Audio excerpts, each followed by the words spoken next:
Salam para sahabat terkasih dimanapun Anda berada. Berjumpa lagi dengan kami di acara ringkasan pelajaran Sekolah Sabat yang dilakukan di Conference Jawa Kasan Timur melalui Studio 7 of Voice Conference Jawa Kasan Timur. Selama sekitar 15 menit kita akan mendalami pelajaran Sekolah Sabat. Saat ini pelajaran yang ke-10 yang berjudul Sempurna dalam Kristus. Nah, bersama saya ada dua narasumber yang akan memberikan pendalaman yang lebih dalam pelajaran ini. Yang pertama adalah Pendeta Meki Lapasiang. Salam Pendeta. Shalom pemirsa. Yang kedua adalah Pendeta Yakub Baitano. Salam Pendeta. Baik, sebelum kita masuk kepada pendalaman Alkitab ini, terlebih dahulu kita akan awali dengan doa dibawakan oleh Pendeta Meki Lapasiang. Baik, mari kita berdoa. Ya Tuhan Allah kami di sorga, ketika kami mengasingkan waktu ini untuk belajar firman-Mu, tuntunan Tuhan melalui Roh Kudus-Mu menjadi bagian kami. Kami boleh memahaminya dan mendapatkan berkat melaluinya. Terpujilah Tuhan dalam nama Yesus. Amin. Amin. Baik, seperti saya katakan tadi, judul pelajaran kita adalah Sempurna dalam Kristus. Ayat hafalan kita saya bacakan Kolose 2 ayat 16-17. Karena itu janganlah kamu biarkan orang menghukum kamu mengenai makanan dan minuman, atau mengenai hari raya, bulan baru, ataupun hari Sabat. Semuanya ini hanyalah bayangan dari apa yang harus datang, sedang wujudnya ialah Kristus. Nah, berbicara tentang ayat ini, Pendeta Meki Lapasiang, kira-kira seperti apa kesempurnaan dalam Kristus ini berkaitan dengan ayat hafalan kita ini dan topik-topik yang akan dibahas. Kita persilahkan kepada hamba Tuhan, Pendeta Meki Lapasiang. Baik, terima kasih Pendeta Situmeang. Kita masuk pada pelajaran Sekolah Sahabat kita ini secara ringkas, beberapa topik yang akan kami sampaikan. Dan bagian yang pertama adalah berhubungan dengan hikmat dan pengetahuan Allah. Ini sangat menarik, sebuah pertanyaan yang disampaikan oleh Ayub. Ayub bertanya, tetapi di mana hikmat? Di mana hikmat supaya dapat diperoleh? Nah, Ayub yang bertanya, kemudian Paulus yang menjawab. Karena ini dalam satu rangkaian firman Tuhan dalam Alkitab, Paulus menjawab bahwa untuk mendapatkan hikmat itu di dalam Kristus. Jadi sangat menarik dan sederhana sebenarnya. Oleh karena saya mau sampaikan tentang hikmat itu. Ada dua tokoh penting yang kita bisa pelajari di dalam Alkitab. Yang pertama adalah Musa. Kemudian yang kedua adalah Salomo. Berbicara tentang dua tokoh ini sangat menarik untuk berbicara tentang hikmat. Nah, ketika Ayub bertanya, bagaimana mendapatkan hikmat itu? Kemudian Paulus menjawab di dalam Kristus. Nah, saya ingin menyampaikan dari dua tokoh ini tentang bagaimana mendapatkan hikmat itu. Nah, di dalam Kisah 7 ayat 22 dan 1 Raja-Raja 4 ayat 30, di sana berbicara tentang ini. Kisah 7 ayat 22 disebutkan di sana bahwa Musa dididik dalam hikmat orang Mesir, lalu dia berkuasa dalam perkataan dan perbuatan. Musa dididik dalam hikmat orang Mesir dan berkuasa dalam perkataan dan perbuatan. Sementara dalam 1 Raja-Raja 4 ayat 30 disebutkan demikian. Hikmat Salomo melebihi segala hikmat orang Mesir. Nah, ini sesuatu yang bertentangan. Dikatakan bahwa Musa dididik dalam hikmat orang Mesir, dia berkuasa dalam perkataan dan perbuatan. Hebat didikan Musa dalam didikan Mesir. Tetapi dalam catatan Alkitab yang lain bahwa hikmat Salomo melebihi dari hikmat orang Mesir. Siapa yang mendapatkan hikmat orang Mesir? Musa. Kalau begitu, bagaimana hikmat orang Mesir itu? Sekali lagi, Musa dididik dalam pendidikan Mesir. Dia dididik dalam pengetahuan, dia dididik dalam kepemimpinan dan lain sebagainya. Tetapi ketika Musa lepas dari tangan ibunya, dia lepas dari didikan Tuhan. Itulah sebabnya Salomo dibilang bahwa melebihi hikmat yang dimiliki oleh hikmat Musa. Nah, sekarang siapa yang menulis kitab Amsal? Tentunya Salomo. Dalam Amsal 1 ayat 7 disebutkan takut akan Tuhan adalah permulaan pengetahuan. Lalu di Amsal 9 ayat 10 disebutkan di sana bahwa takut akan Tuhan adalah permulaan segala hikmat. Jadi kita lihat di sini bahwa orang pintar, orang hebat seperti Musa dididik dalam pendidikan hikmat orang Mesir tidak akan melebihi orang yang benar-benar takut akan Tuhan. Bagaimana Salomo mendapatkan hikmat itu? Salomo mendapatkan hikmat itu dia minta dari Tuhan. Kenapa? Karena dia takut akan Tuhan. Pertanyaan berikut, pendeta, bagaimana kata takut akan Tuhan ini? Ya, ini menarik. Takut akan Tuhan gemetar atau bagaimana? Nah, ada dua ayat yang menjadi referensi bagi kita pada saat ini adalah dalam Wahyu 14 ayat 7, kemudian Amsal 9 ayat 10. Saya mau garis bawahi tentang kata takut. Jadi di Wahyu 14 ayat 7 disebutkan sembahlah dia, takutlah akan Allah dan muliakanlah dia. Dan seterusnya. Kata takut di situ. Lalu di Amsal 9 ayat 10 ada kata takut juga di situ, ya. Permulaan hikmat adalah takut akan Tuhan. Nah, kata takut ini dari dua bahasa Perjanjian Lama dan Perjanjian Baru, ada phobeo dan juga ada kata yirah.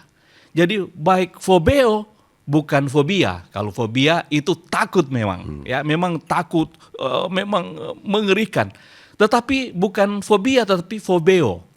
Kemudian kata yira dalam Amsal 9 ayat 10. Dua kata ini merujuk kepada bukan ketakutan seperti yang kita bayangkan, seperti fobia tentunya, tetapi adalah kekaguman, terpesona, ketaatan dengan kasih kepada Tuhan.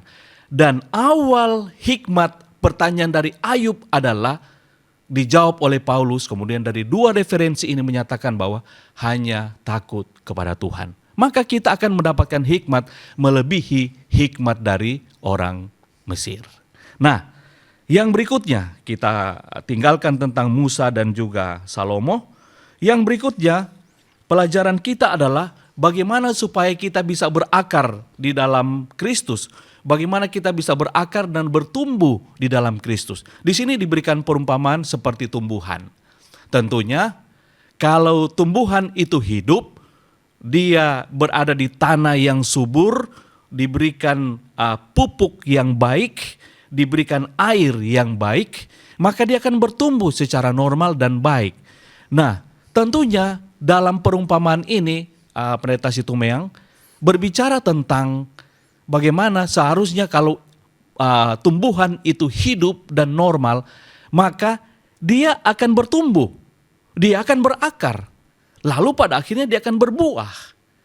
Jadi berbicara tentang berakar dan bertumbuh dalam Kristus itu adalah sebuah proses yang harus dialami oleh manusia atau sebagai umat Tuhan. Nah, proses ini tentunya membutuhkan waktu. Tidak serta-merta kita menjadi orang yang baik sekali seperti malaikat. Kita butuh proses.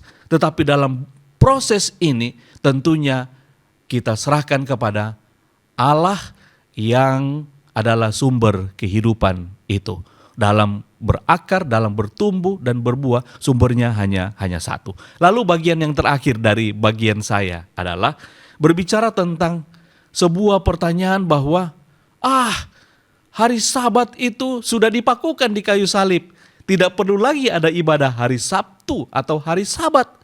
Itu kan sudah dipakukan di kayu salib. Ngapain kita mau ke gereja hari Sabat? Ini kan semuanya sudah halal.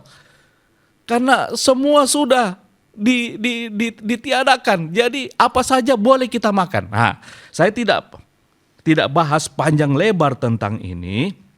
Tetapi mari kita lihat sedikit saja tentang upacara. Ada hukum upacara yang sangat penting dalam waktu yang pendek ini, berbicara tentang contoh, ada 7 upacara orang Yahudi yang sering mereka lakukan. Yang pertama adalah contoh Paskah. Roti tidak beragi, buah sulung, roti unjukan, kemudian peniupan serunai atau sangkakala, kemudian hari pendamaian, lalu pesta daun-daunan. Ini adalah hukum upacara pesta-pesta yang dilakukan oleh orang-orang Yahudi. Ada juga yang lain berhubungan dengan upacara, yaitu berbicara tentang korban-korban. Ada korban bakaran, ada korban sajian, ada korban pendamaian, ada korban penghapus dosa, ada korban penghapus salah. Pertanyaannya adalah, apakah orang Kristen hari ini masih melakukan menyembelih domba? Karena ini adalah hukum upacara. Kalau seseorang berdosa maka dia harus menyembelih domba. Dia harus sepotong korban. Tetapi mari kita lihat pertanyaannya, apakah kita hari ini melakukannya? Tentunya tidak. Kenapa? Berarti pertanyaan yang di sini adalah yang telah dipakukan di kayu salib adalah berhubungan dengan hukum upacara.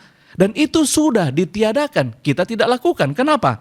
Karena dalam Kolose pasal 2 ayat 7, dalam perikop pembahasan kita pada saat ini adalah berbicara tentang hari Sabat, bulan baru, dan lain sebagainya. Jangan ada orang menghukum tentang itu, tetapi disalah mengerti bahwa tidak perlu hari apa saja beribadah, ya terserah. Tidak, saudara-saudara. Ini terpisah, bukan berbicara tentang hari Sabat hari ke-7, tetapi ini berbicara tentang hari-hari upacara dari orang-orang Yahudi, yaitu hukum upacara. Nah, saya tutup dengan Kolose 2 ayat 17, disebutkan demikian. Semuanya ini hanyalah bayangan dari apa yang harus datang, sedang wujudnya ialah Kristus. Jadi apa yang merupakan bayangan tadi yang dilakukan dalam hukum upacara itu hanyalah merupakan lambang. Sementara wujudnya adalah Kristus. Dalam Ibrani pasal 9 ayat 22, ya. Kalau sudah ada Kristus yang mati, kemudian Ibrani pasal 10, ya tidak perlu ada korban yang lain. Kenapa? Karena Kristus telah mati satu kali untuk selama-lamanya. Dengan demikian, hukum upacara, korban-korban, bakaran, korban sajian, dan seterusnya ditiadakan. Oleh karena sudah diwujudkan dalam kematian Yesus Kristus sebagai anak domba Allah yang telah tersembelih. Jadi kira-kira ini pelajaran kita dan Tuhan berkati kita semua. Baik, luar biasa pendeta. Semakin dipertajam pemahaman kita tentang arti kesempurnaan dalam Kristus ini dalam kehidupan kita. Kelihatannya Kolose 2 ini banyak yang menafsirkan berbeda, tetapi semakin dipertegas, semakin diperjelas. Dan selanjutnya akan lebih ditegaskan lagi oleh hamba Tuhan Pendeta Yakub Baitanu tentang Kolose 2 ayat 16 sampai 23 ini. Seperti apa penegasan kembali kata bayangan, wujud, termasuk masalah perintah-perintah manusia. Silakan Pendeta Yakub Baitanu. Terima kasih Pak Pendeta untuk kesempatan yang baik kita boleh belajar bersama-sama pelajaran sekolah sahabat kita. Bagian saya adalah hari Rabu, bayangan atau perintah, hari Kamis, perintah-perintah manusia, dan nanti pendalamannya di hari Jumat. Nah, kalau kita lihat dalam Kolose pasal 2 ayat 11 sampai 23, di sana kita melihat bahwa Paulus menjelaskan bahwa keselamatan itu tidak bergantung kepada upacara agama tertentu. Tidak bergantung juga kepada kebaikan, kedermawanan seseorang. Tetapi keselamatan itu hanya diperoleh melalui pengorbanan Yesus dan kebangkitan Yesus. Kolose pasal 2 ayat 11 sampai 15. Orang yang percaya kepada Yesus Kristus tidak boleh dihakimi, apalagi dipaksakan untuk hidup di bawah naungan hukum seremonial. Itu bisa baca dalam Kolose pasal 2 ayatnya yang ke-16. Nah, di dalam konteks ini, Paulus menegaskan bahwa semua simbol di dalam Perjanjian Lama itu hanya bayangan yang membayangkan apa yang akan terjadi di depan. Dan Yesus Kristus sendiri yang menggenapi semua bayangan yang ada di dalam Perjanjian Lama. Kolose pasal 2 ayatnya yang ke-17. Lalu kita melihat bahwa orang yang telah percaya kepada Yesus tidak berkewajiban untuk tunduk kepada hukum-hukum seremonial, hukum-hukum yang berhubungan dengan adat istiadat orang Yahudi. Kolose pasal 2 ayat 20 sampai 21 dan Galatia pasal 4 ayat 3 sampai 9. Hukum-hukum itu tidak memiliki kuasa untuk menyelamatkan. Kenapa tidak boleh lagi tunduk kepada hukum-hukum itu? Karena hukum itu tidak memiliki kuasa untuk menyelamatkan orang berdosa. Ketika Yesus mati di kayu salib, ada peristiwa yang terjadi di sana. Tabir bait suci terbelah menjadi dua. Matius pasal 27 ayat 51. Nah, ini mau menunjukkan bahwa semua proses korban-korban itu, bayangan-bayangan di Perjanjian Lama, itu sudah selesai, sudah mencapai klimaksnya ketika Yesus mati di salib. Nah, ini sudah disampaikan oleh Nabi Daniel dalam Daniel pasalnya yang ke-9, ayatnya yang ke-27. Daniel sudah menginformasikan bahwa nanti di 7 hari itu, pekan terakhir itu, korban itu akan dihentikan.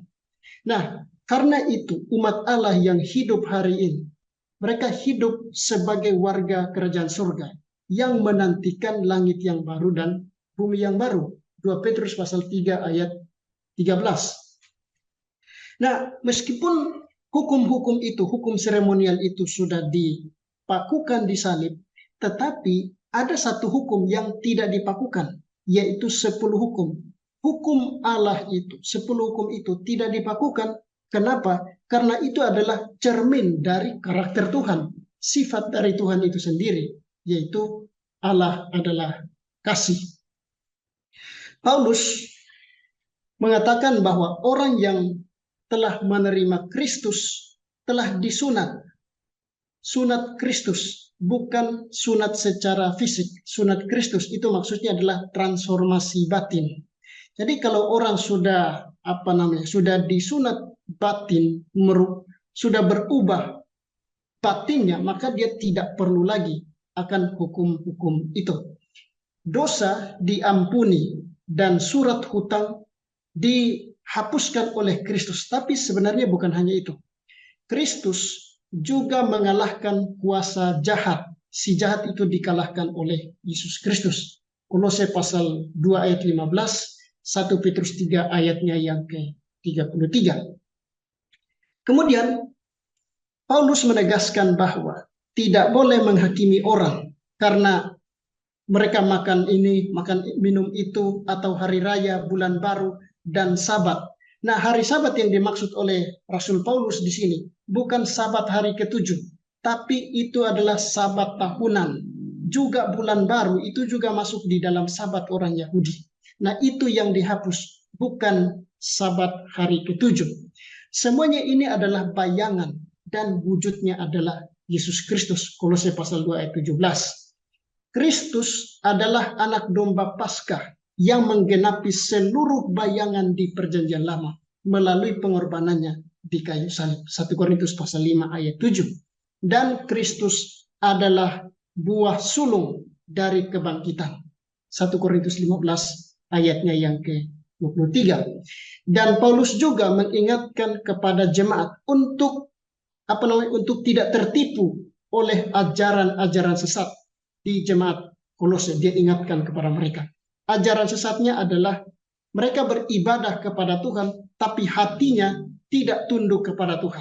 Atau mereka menyembah kepada penyembahan yang lain, seperti malaikat dan lain sebagainya. Kolose pasal 2 ayat 18. Nah, ini adalah ajaran sesat yang tidak berpusat kepada Kristus. Yesus mengingatkan akan bahaya ibadah lahiriah. Itu menghasilkan kebinasaan. Nah, di dalam Kristus berdiam seluruh kepenuhan Allah dan Kristus adalah kepala dan penguasa segala sesuatu, kepala gereja. Ini sejalan dengan kesaksian dari Yohanes. Yohanes pasal 1 ayat 10, firman itu adalah Allah. Dan Ibrani pasal 1 ayat 3, ia adalah cahaya kemuliaan Allah.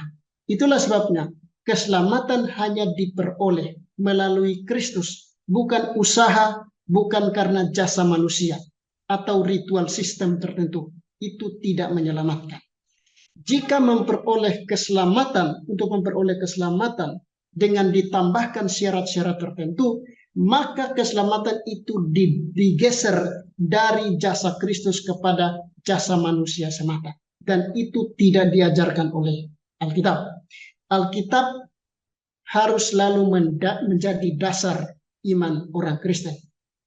Alkitab selalu tegaskan bahwa keselamatan hanya melalui Yesus Kristus.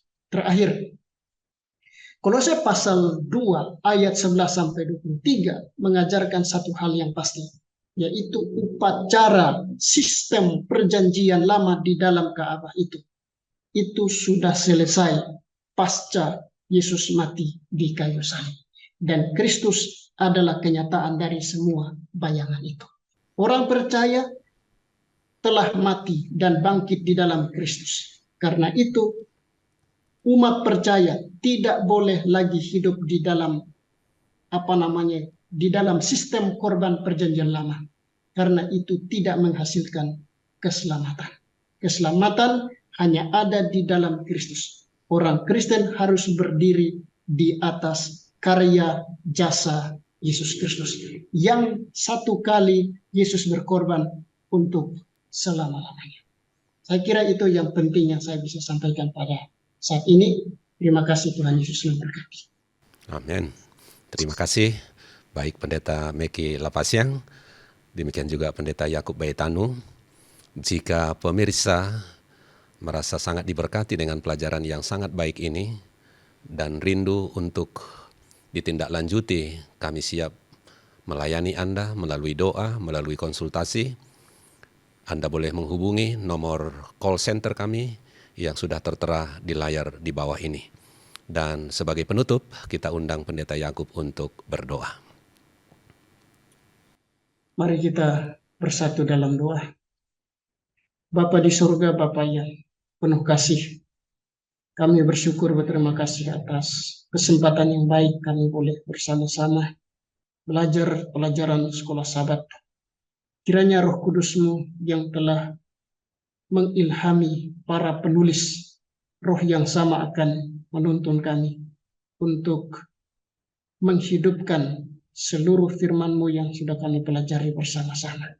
Dan bila mana Engkau datang, Engkau akan dapati kami setia kepada firman-Mu.